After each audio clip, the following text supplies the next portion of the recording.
You're watching the program Moscow Mosaic, and I'm its host, Mike Gibson. Today, we will tell you all about the brightest and most colourful summer event in the life of the capital of Russia. Our program is about the Festival of Culture of Latin America and the Caribbean. So, stay tuned. This is going to be interesting. On today's program, Latin American flavors, melodies and aromas are at the heart of Moscow. There is a vast number of people who are interested in Latin American culture, its traditions and history. A fashion show featuring Latin American and Russian designers. More than 20 designers performed today, and we saw 80 costumes that were completely new and absolutely unique.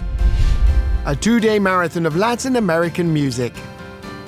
I have been living in Russia for the past 6 years, and I absolutely adore, respect, and love this country very much. I feel like I am accepted here as one of my own, and it has become my second home. Film Festival of Latin American and Caribbean cinema. We've received a lot of views, a lot of feedback, and requests for the continuation of this festival.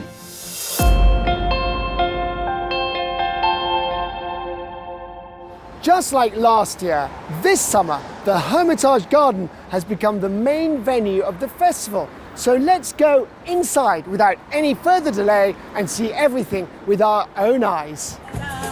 The Festival of Culture of Latin America and the Caribbean was held in Moscow for the third year in a row, and the Hermitage Garden once again became the main venue for this vibrant event.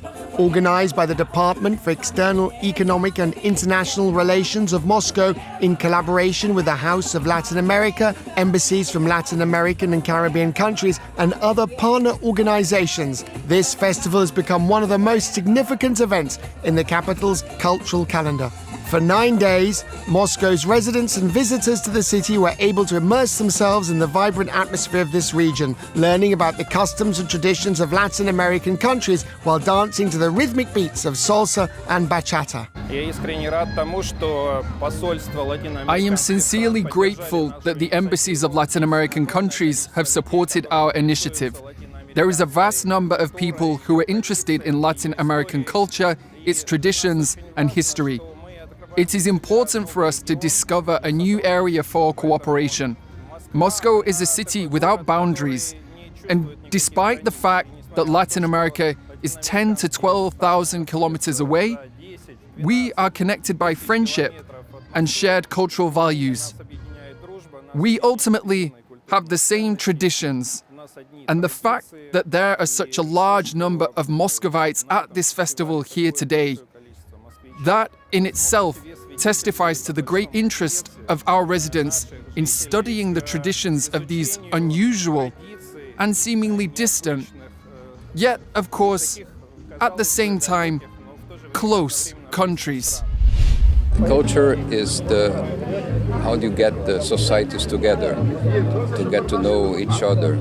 It's cement the relationship between countries. Of course, we have the trade, we have political dialogue and so on, but I think, in my view, the most important thing for people to get closer from different countries is culture, exactly that. It's the opportunity for us to enrich ourselves and to get to know a different culture. I think we are better off if we know other cultures. So we thank very much the city of Moscow for this opportunity. In Peru, why we know about Russia so much? Because we know about Dostoevsky, Tolstoy, Pushkin, about all these things. And I'm talking about 100 years ago, so we were aware about Russian culture, about the dances of Russia. So it happens the same. We bring the things from Latin America here, and people get closer, make us look less exotic, let's say it, and more closer to the people. I have to say, this is the most significant thing for us today. The fact that, as you can see, we are working hard to showcase our culture and strengthen ties with Russia. We are doing that through culture and education. We have many students that are studying here in Russia. It seems to me that the Moscow government has created a space, an opportunity for Latin American countries to showcase our culture, our art, and ultimately our way of life. This can be seen as a timely dialogue between our two continents. And without a doubt, I must say, it is truly crucial for us to understand each other at this present moment. I believe that since Russia, Latin America, and the Caribbean countries are friends, we wish to showcase our cultures to one another. And in fact, Latin America opposes any bans that may be proposed at present. We want to share our cultures with the world. Behind me is the main stage of the Hermitage Garden, where the opening ceremony of the festival will shortly begin. The opening ceremony of the festival took place on July the 20th, symbolically coinciding with the 214th anniversary of Colombia's independence. Guests were welcomed on stage by representatives from the Ministry of Foreign Affairs of Russia and embassies from Latin America and the Caribbean. Sergei Chidomin, the Minister of the Moscow government and head of the Department for External Economic and International Relations of Moscow, opened the festival. I am truly delighted to host you again here at our warm and welcoming Hermitage Garden Park. It is our second year of celebrating this festival here, and for us, it is a special occasion, a unique chance to introduce you to the vibrant, cultural, and unforgettable treasures of Latin America and the Caribbean. We value and hope to continue developing cultural cooperation consistently, promoting not only Latin American culture in Russia, but also Russian culture in Latin America and the Caribbean. Recently, an important project of Russian culture called Russian Seasons was launched in Brazil. And I am glad to say that this desire for mutual understanding and enrichment of our cultures reflects the diversity of global civilization.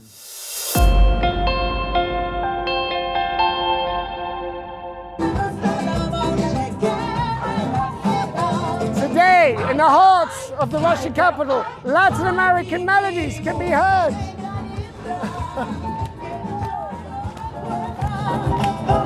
After the opening ceremony, performances began featuring folk music and singing groups from Latin America and Russia. On the main stage of the Hermitage Garden, attendees could enjoy a diverse range of musical performances for 2 days. Brazilian drum shows, jazz and opera vocal performances showcase the musical diversity of the region. For example, the Cuban band Hot Havana Orchestra performed traditional Cuban music from the 1940s and 1950s.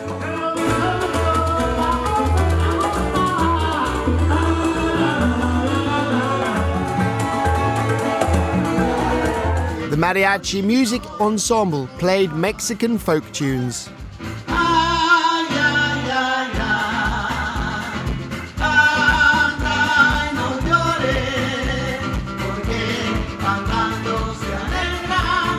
And Ecuadorian singer Karen Lisbeth Sosa Limones impressed the audience with her magnificent voice.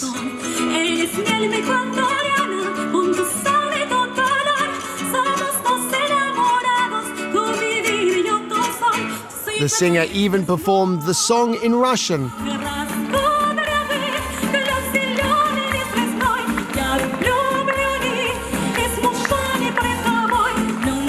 Karen now lives in Moscow and is a first-year graduate student at the Gnesin Russian Academy of Music.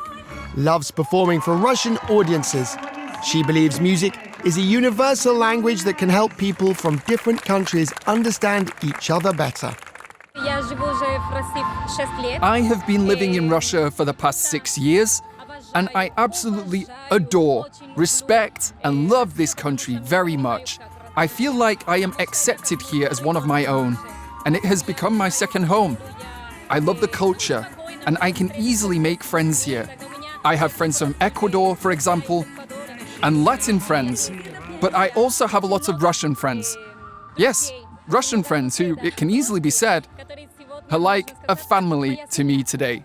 One of the most highly anticipated events of the first day was the performance of the renowned Colombian singer and actress Ida Bossa.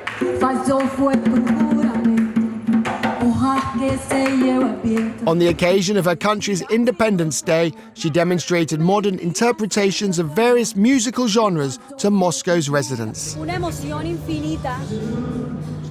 I am overwhelmed with emotion, as this is my first international performance, my first appearance abroad, and the first country on this tour is Russia.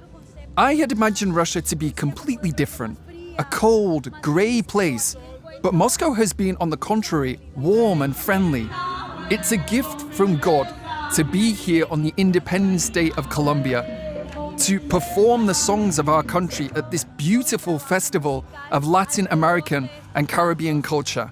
I have to say also that music from other countries in our region is also playing here, and that truly is amazing to see, because music is a universal language, one that brings people together and promotes peace and unity.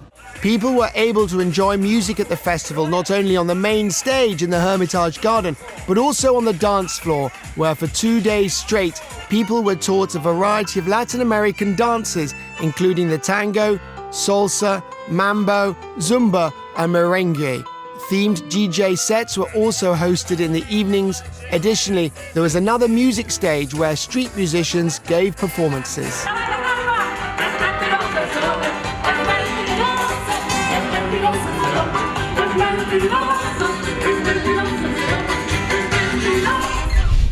You can get acquainted with the culture of Latin America and the Caribbean not only through the world of music, but also through the world of cuisine.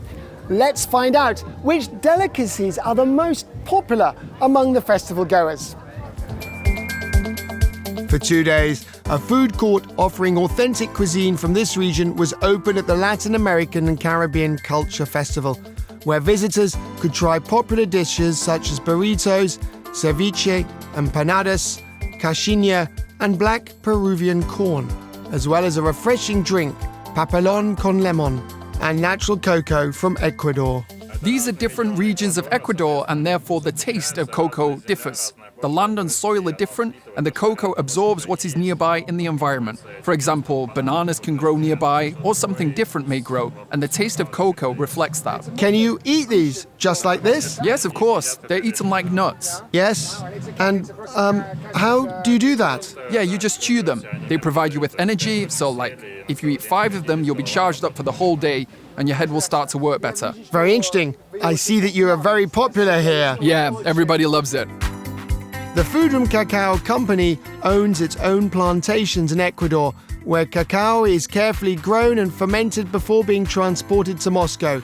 Once in the capital, the beans are processed into a powder that forms the basis of the delicious drink. To do so, the cacao is grounded into small pieces in a special stone mill called a mélanger for 3 days, allowing all the beneficial substances in the beans to be preserved. The drink contains only 3 ingredients: cacao, water, and coconut nectar. The natural and richly creamy taste of the product is the result of using such a small amount of ingredients.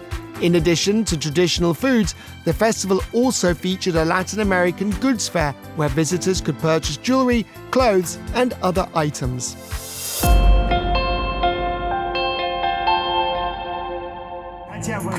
One of the main events of the festival was also held on the main stage, the Hermitage Garden. On July the 21st, a fashion show took place as part of the Russia-Latin America Design Across Continents project. Russian and Latin American designers showcased their work to the audience. Each piece that was presented on stage was inspired by the atmosphere, colors, and uniqueness of various regions in Russia and Latin America. Visitors who wished to take a closer look at the collections waited in the Défilé La Mode zone, where they could observe all the details and feel the textures of the materials used. With the help of our colleagues, we invited designers from Nicaragua, Colombia, the Dominican Republic, and Peru to present their design innovations. They incorporated Russian culture into their designs. For 6 months, the designers prepared new collections entirely dedicated to our theme. The theme was such that Latin American designers made their new costumes with Russian motifs, and Russian designers made them with Latin American influences based on literature, culture, fine arts, everyday life. There was also things based on traditions, flora, fauna, and nature. Of course, the costumes turned out to be unique. They were very interesting, and more than 20 designers performed today, and we saw 80 costumes that were completely new and absolutely unique. The models at the show were adorned with designs by Laura Tossato, a designer from the Dominican Republic. Gold and Larimar stone were the central materials in Laura's work. The name of this unique material was invented by its discoverer, Miguel Mendez, who combined the name of his daughter Larissa with the Spanish word mar, sea, to create the name of this stone, as its shades reminded him of the color of the Caribbean waters. My first inspiration is the stone, because my mom is from the town that is found. It's only one town in Dominican Republic. It's called Barahona, in the south of the island. Wow. That found this stone. Only one mine. The fashion show was followed by an award ceremony for the winners of the Russia Latin America Design Through Continents competition. One of them was Anna Grigorieva, who took first place in the modern costume category for her collection Spirit of Roraima. I am from Siberia, and I love Siberia very much. And when I was creating the clothes collection, the Roraima reminded me of our Siberian mountains because we have a range of mountains that are actually very similar. And that's why I approached it with great ease and tried to capture that same beauty. As the local Indians would say, this is a world of the gods. Roraima is the world of the gods, and I wanted to capture the essence, the entire essence of these mountains, with all their mystery and inherently all their beauty.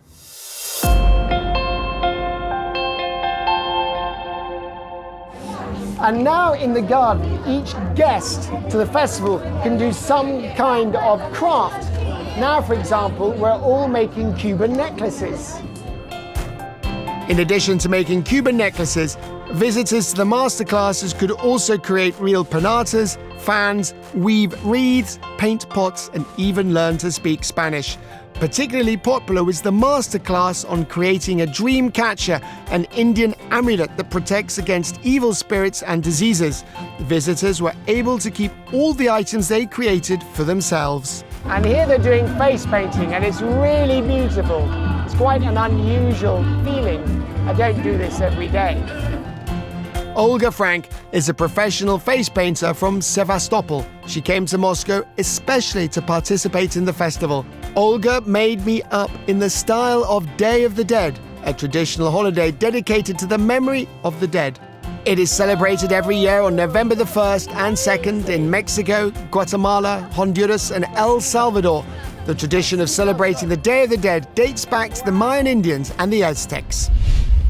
And here you can listen to very interesting lectures about the history, traditions, and culture of Latin American countries.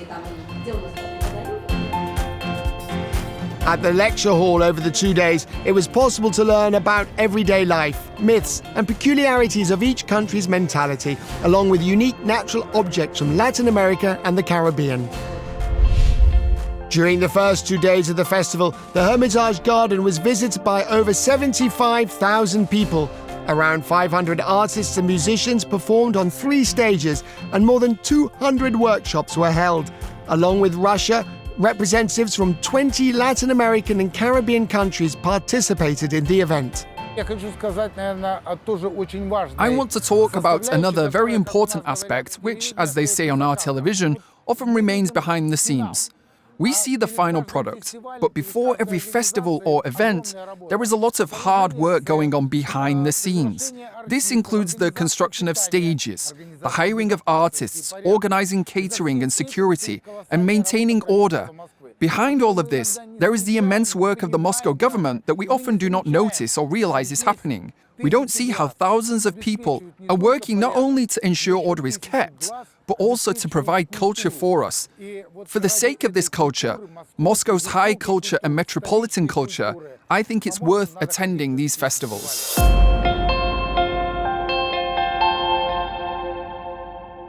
After the bright weekend at the Hermitage Garden came to an end, the Margarita Rudomino State Library for Foreign Literature once again took over the organization of the Latin American and Caribbean Culture Festival. This was the third year in a row that the library has hosted this event. Throughout the week, thematic lectures were held, as well as meetings with artists and ambassadors. Visitors had the opportunity to learn firsthand about art, cuisine, and other aspects of the region. The highlight of our Latin American activities is July, when the weather is very similar to the typical Latin American climate. During this month, we maximize our efforts to showcase all of our Latin American projects and initiatives, as well as events and activities with the embassies from Latin American and Caribbean countries to our audience. A poetry marathon was held at the opening ceremony, featuring ambassadors, diplomats, and representatives from the library and the Department for External Economic and International Relations in Moscow. The event featured readings of works by Latin American poets, as well as poems by Russian and European authors, inspired by the culture of the southern part of the New World. A wide variety of cultures and traditions have shaped this vast region throughout the millennia of its existence. As we delve into the literature from this region, we uncover the magical realism that is so characteristic of Latin American literature, as exemplified by Gabriel Garcia Marquez and other classic authors who bring that real, unreal perception which is so close to ours. The evening ended with a lecture and concert by Alejandra Restrepo, a guitarist, musician and arranger, and Angela Valderrama, a clarinetist, on the theme Characteristic Features of Colombian Cultures, Musical Illustrations. The audience learned about the unique musical traditions of Colombia, including its folk songs, dances and instruments, and were able to hear them played.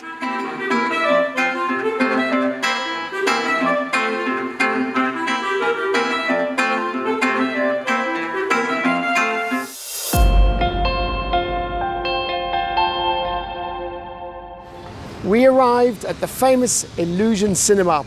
This is another venue for the Festival of Culture of Latin America and the Caribbean. So let's find out what's going on here. The Latin American Film Festival was held in Moscow from July the 24th to the 28th. It was organized by the State Film Archive Gosfilmer Fund in collaboration with the Department for the External Economic and International Relations of Moscow and the embassies of all participating countries. The opening film of the festival was Shame, a drama directed by Mexican filmmaker Miguel Salgado. This film won the main award at the 46th Moscow International Film Festival.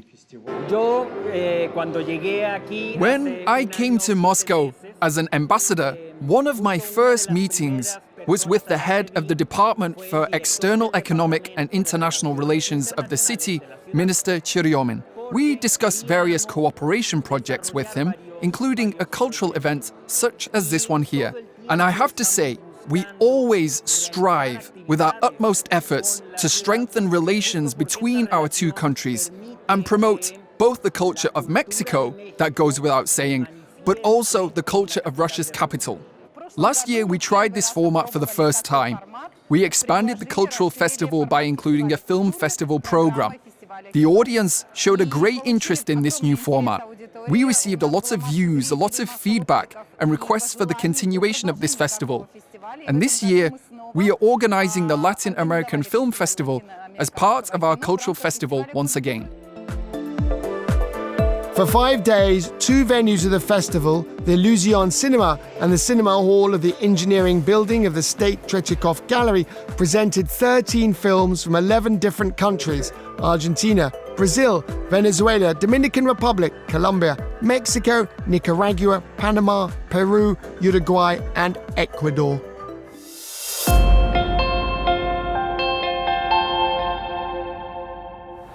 The Festival of Culture of Latin America and the Caribbean has come to an end, but it will definitely return to the Russian capital next year. And of course, we will tell you all about it. You've been watching the program Moscow Mosaic, and I'm its host, Mike Gibson. See you next time. Bye.